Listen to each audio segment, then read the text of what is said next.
E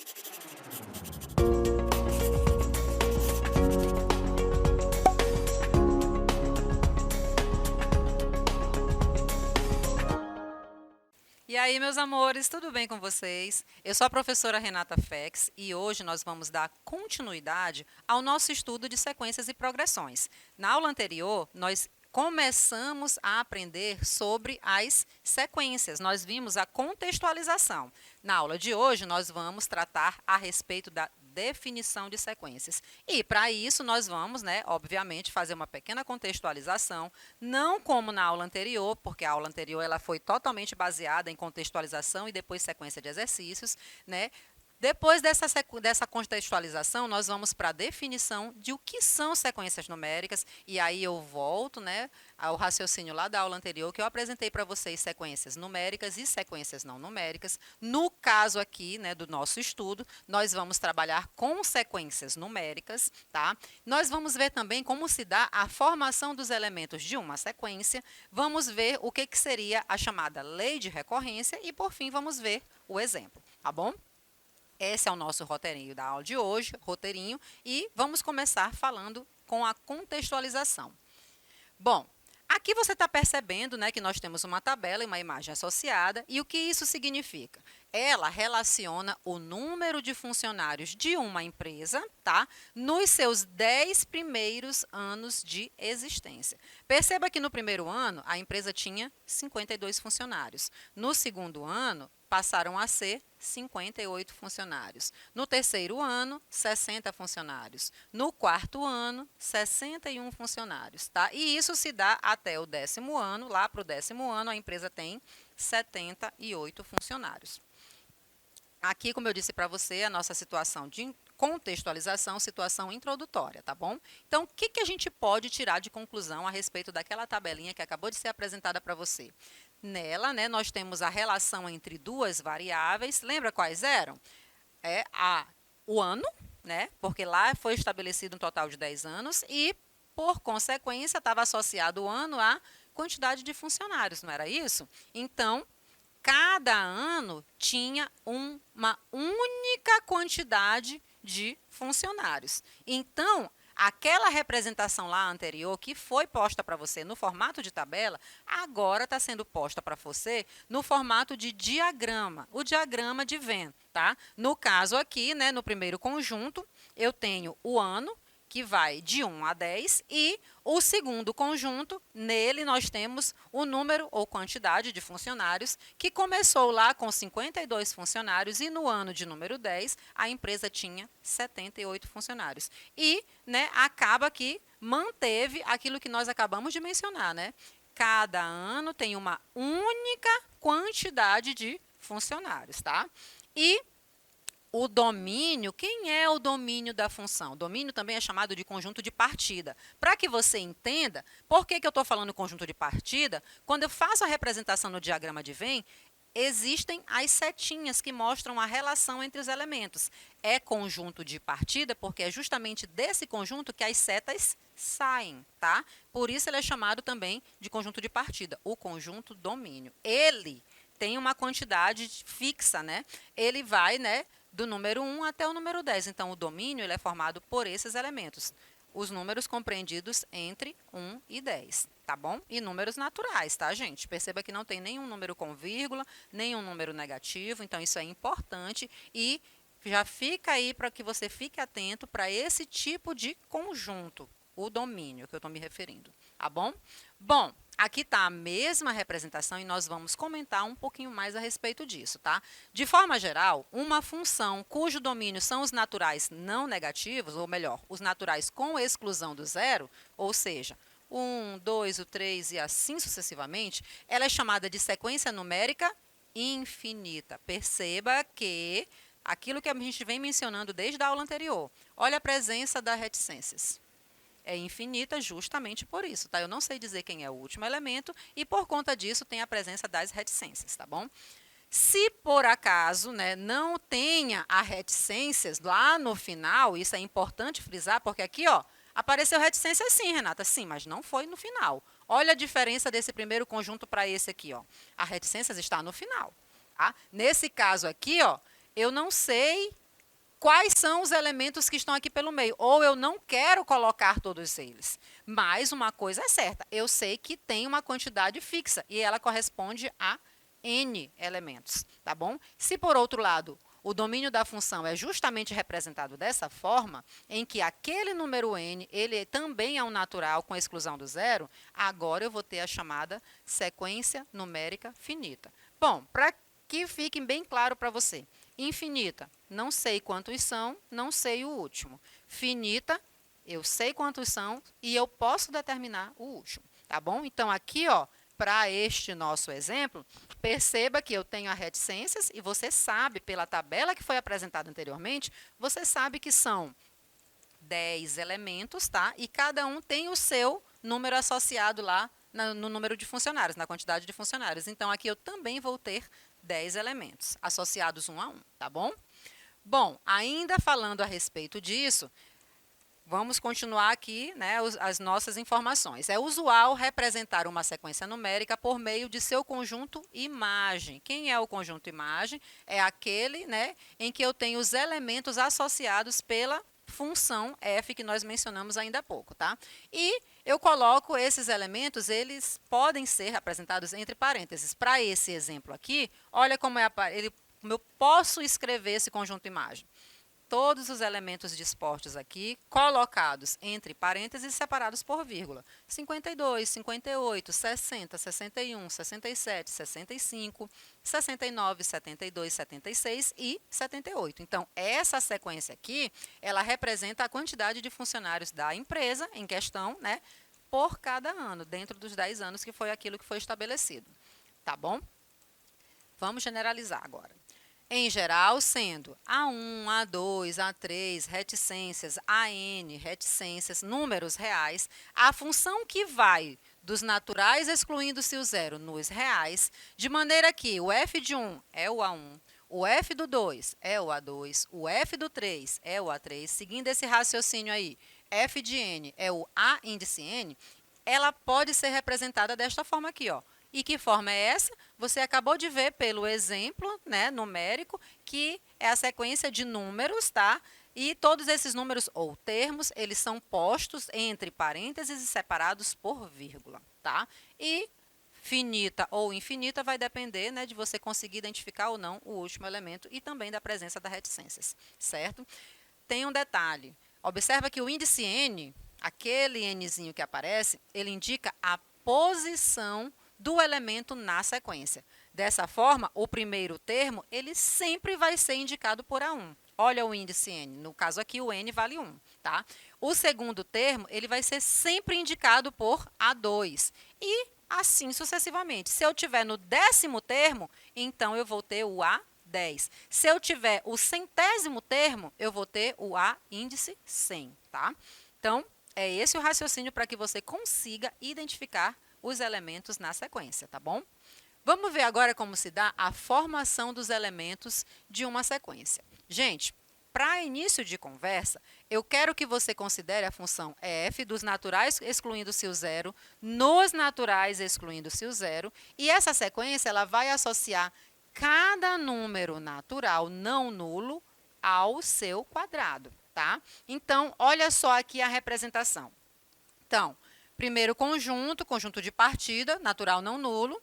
Segundo conjunto, conjunto de chegada, natural também não nulo, tá? Então, tem um número natural 1, o quadrado de 1, o próprio 1. Número natural, o 2, quadrado do 2, 4. Para n igual a 3, quadrado do 3, 9. Para n igual a 4, quadrado do 4, 16. E assim sucessivamente, tá bom? Então, eu posso representar aquela sequência que ali está posta via diagrama de Venn, dessa forma aqui, ó, que é o formato tradicional das sequências, entre parênteses e os elementos separados por vírgula. Aqui, veja, 1, 4, os mesmos valores, tá? 1, 4, 9, 16, 25 e assim sucessivamente. E nela, quem é que nós temos como primeiro termo? Primeiro termo é o 1, justamente pelo cálculo, 1 ao quadrado, né? Segundo termo é o 4, o cálculo, 2 ao quadrado. Terceiro termo, o 9, o cálculo, 3 ao quadrado. Quarto termo, o 16, o cálculo, 4 ao quadrado. Perceba que esse raciocínio, ele se mantém. Se eu quiser descobrir um número numa posição n qualquer, eu vou calcular esse valor, né, fazendo a continha n elevado ao quadrado, justamente porque a lei de formação que foi posta para você associava o número natural ao seu quadrado, tá? O quadrado desse número, certinho? Então, essa expressão, a n igual a n ao quadrado, ela recebe um nome. Ela é chamada de lei de formação, ou ainda ela pode ser chamada de termo geral para essa sequência, justamente porque ela permite o cálculo de qualquer termo dentro dessa sequência, tá? Justamente por meio da atribuição de valores possíveis para n. Lembra que ele deu a condição do n ser número natural, excluindo-se o zero? Foi essa a condição. Então, qualquer número natural, qualquer valor você pode, né, substituir nessa lei de formação ou nesse termo geral para essa sequência aqui. OBS, tá? Quando eu digo qualquer valor dentro da condição, porque ele disse que é natural, não nulo. Então, o zero vai ser a única restrição aí. Eu não vou poder usar porque esse elemento ele não faz parte do conjunto domínio, tá bom? Bom, tem ainda a chamada lei de recorrência. Muitas vezes, nós conhecemos o primeiro termo de uma sequência e uma lei que permite calcular cada termo, e lembre, cada termo aqui é chamado de AN, a partir dos seus anteriores. Veja, aqui os anteriores do A1, né? Eu posso usar esse raciocínio aqui, AN-1, AN-2, AN-3 e assim sucessivamente até que eu chegue no primeiro termo, que é o A1. Ei, Renata, mas tu acabou de dizer que A1 é primeiro termo. Se A1 é primeiro termo, como é que tem termos antes dele? Justamente, gente, porque aqui, para esse exemplo aqui, para esse raciocínio, eu preciso que você compreenda como sequência infinita. Então, esse primeiro termo é o primeiro termo conhecido, é aquele que foi dito na questão, e na questão mesmo vai ser explicado para você que se trata de uma sequência infinita e que você, né, use de estratégia para descobrir os elementos ou um elemento em específico, ou ainda o termo geral. Tá bom? Então, eu preciso que você já amplie esse seu raciocínio de maneira que consiga compreender essa representação aqui, para termos anteriores, tá? Quando isso ocorre, nós dizemos que a sequência ela é determinada pelo quê? Por uma lei de recorrência, tá? Aqui, vamos ver o exemplo. Peço que você tenha bastante atenção, tá? Justamente porque, apesar de simples, a gente pensa assim, é simples, eu vou entender rapidinho, então não vou dedicar muita atenção. É por esse motivo que você tem que ter atenção. Você deve recordar que na nossa aula anterior tinha uma sequência onde o raciocínio dela não era baseado em números, mas sim pela primeira letra dos números postos quando escritos, né, por extenso. E aí a pessoa ficou, peraí, mas como? Eu não entendi. Pois é, então é por esse motivo que eu peço que você dedique um pouquinho de atenção. É um exercício que é simples, é fácil, é prático, tá? Mas com atenção você garante que você conseguiu compreender, tá bom? Então, o objetivo aqui é construir a sequência definida pela relação de recorrência. Olha a relação de recorrência que foi dada. O primeiro termo, o A1, ele vale 1, e os próximos termos, no caso, qualquer AN mais 1, ele vai ser calculado quando eu fizer o 2 vezes o AN.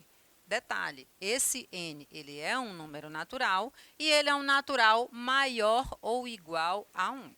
Então, aqui eu preciso construir essa sequência, tá bom? Olha só como é que vai ficar. Bom, aqui a segunda sentença, ela já indica como eu encontro o A2, porque aqui, até então, só foi me dado o A1. Eu só sei que começa com 1. Pronto, tá? Mas, para eu descobrir o A2, o A3, o A4, eu vou usar esse raciocínio aqui, tá? Justamente a partir do A1, para eu descobrir o A2. Para eu descobrir o A2, desculpa. Para eu descobrir o A2, eu uso o A1. Para eu descobrir o A3, eu uso o A2. E assim sucessivamente, tá bom? Olha só, eu vou começar atribuindo valor para n. Lembra que ele disse lá que n é natural, n maior ou igual a 1? Então, vamos começar fazendo isso.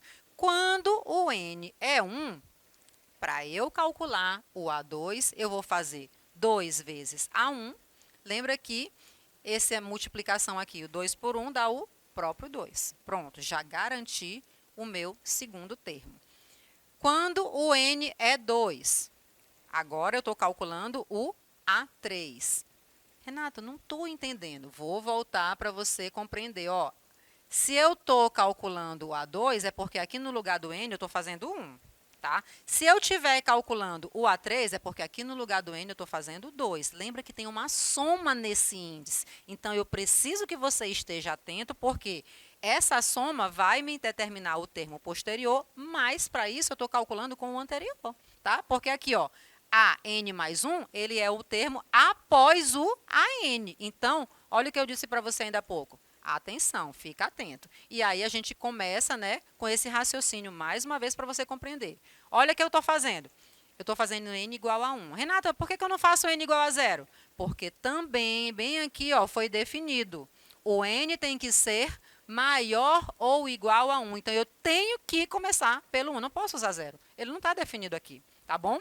Então, ó, N igual a 1, agora você compreendeu. Tenho certeza que agora você pegou a linha de raciocínio. Olha só. Estou calculando A2, então 2 vezes A1, 2 vezes 1, 2, beleza? Segundo termo, 2. Próximo, estou fazendo N igual a 2, então eu estou calculando o A3.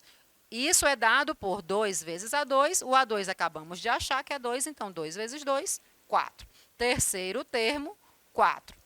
Estou fazendo agora N igual a 3, significa dizer que eu estou calculando quem? Estou calculando o A4. Então, para eu descobrir o A4, eu vou fazer 2 vezes o A3. Quem foi A3? O 4, ou seja, 2 vezes 4, 8. Já entendeu, né? Já está conseguindo pegar aí a linha de raciocínio da coisa. Fazendo N igual a 4 agora, eu estou calculando, então, o A5. Para que eu calcule o A5, eu vou fazer a multiplicação do 2 pelo A4. Mas quem é A4 mesmo? Acabamos de achar, é 8. E 2 vezes 8 dá 16. Ou seja, a sequência que nós estávamos procurando, ela é representada por esses elementos aqui, ó. Alguns dos seus elementos estão postos.